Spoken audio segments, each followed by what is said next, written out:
We are still in our 14th week and we are still in Wyoming, and today I will be spotlighting the disappearance of Kyle Ellis. Kyle was known as a wandering spirit who believed he was on a mission from God and would disappear after being dropped off at a gas station in Grable in 2018. His family says they have hope that he is still out there somewhere, but they worry that he met with foul play along the way. Kyle's family says up into his teens he was an honor student and a multi-letter athlete who went to the University of Las Vegas. Heather said that the first indications of mental illness for Kyle suffered in excessive partying and self-medicating, which led to him eventually dropping out of school. This would be followed up by drug and alcohol abuse, multiple arrests, and a session of rehab in Rock Springs, where Kyle was unofficially diagnosed as bipolar, but his mother believes that he suffers from borderline personality disorder or schizophrenia. Despite whatever his true condition would be, Kyle decided not to receive any medical care or treatment. Kyle was also known to leave his home for a few days or weeks in the past. He went to Spokane, Washington, Colorado, and Texas, and he'd be gone for a few days up to a week before messaging his mother on Facebook saying he wanted to come home. Leading up to his disappearance, the longest he had ever been gone was 10 days, and he always remained in touch with his family regardless of how long he was gone. Kyle had adopted increasingly strange and zealous religious beliefs. Heather said one day he warned her that he would leave home and never come back, and that he was on a mission for God who had plans for him. Kyle told his mother she needed to prepare for his eventual departure, and she asked him to promise if he ever did plan to leave for good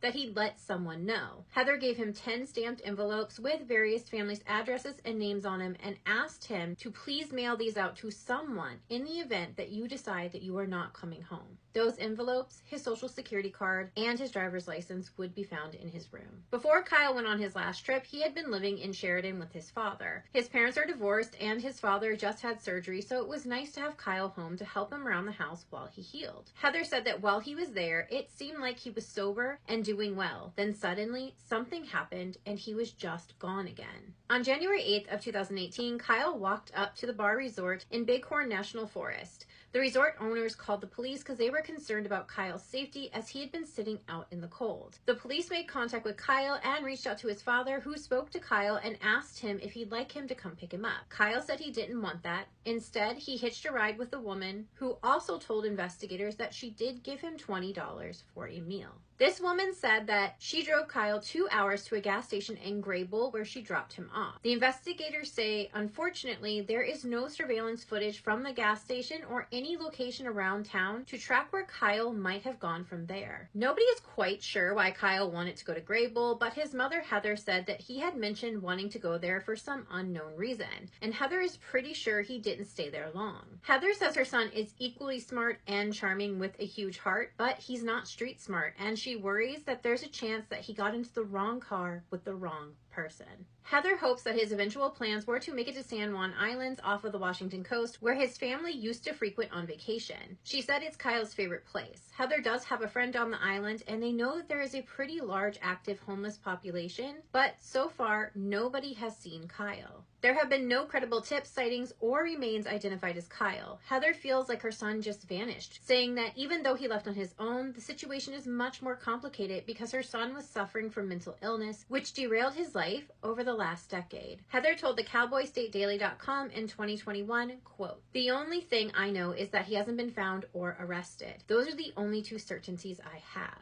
End quote. At the time of Kyle's disappearance, his clothing was unknown, but he's known to wear a white t-shirt and doesn't usually dress appropriately for the weather. He is described as a Caucasian male with brown hair, hazel eyes, and around 6 feet and 190 pounds, and has multiple tattoos, including a sleeve on his left arm, a pinup girl on his shoulder, and the phrase sex, drugs, and rock and roll on his abdomen. If you have information about Kyle's whereabouts, you are asked to call the Sheridan County Sheriff's Office at 307-672-3455. Kyle's mother, his family, they're not going to stop looking for him, and they hope every day that he comes home. So please share his face and case in hopes that we can generate some leads. Thank you so much for taking the time to get to know Kyle today, and don't forget when you see those missing and murdered posts online to hit share. A simple click makes sure that every time we share a face, we do get closer to solving a case. And I will see you all back here for another day in Wyoming.